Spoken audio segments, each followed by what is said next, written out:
আমাদের একটা বিভ্রান্তি হয় অন, অ্যাবাভ, ওভার ও আপ নিয়ে। এগুলো বাংলা অর্থ উপর বোঝায়, কিন্তু এগুলোর ব্যবহার ভিন্ন রকমের হয়। এগুলোর ব্যবহার জানব আজ। প্রথমেই আসা যাক অনের ব্যবহার নিয়ে। যদি কোনো কিছু অন্য কিছুর ওপরে থাকে এবং সেটাকে স্পর্শ করে থাকে, তবে সেখানে অন হবে। যেমন ছবিতে বইটি টেবিল স্পর্শ করে আছে, এজন্য the book is on the table হবে।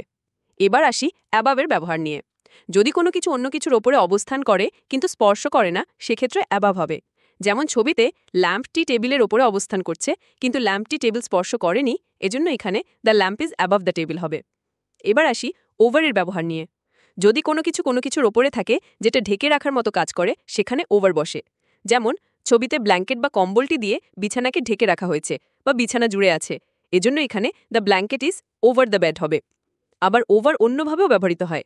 যদি কোনো গতিশীল জিনিস কোনো কিছুর ওপর দিয়ে চলে যায়, সেক্ষেত্রেও ওভার হবে।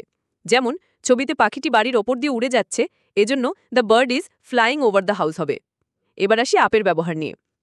যদি ওপরের দিকে গমন বা ওঠা বোঝায়, সেক্ষেত্রে আপ হবে। যেমন ছবিতে ছেলেটি পাহাড়ে উঠছে, এজন্য the boy is climbing up the hill হবে।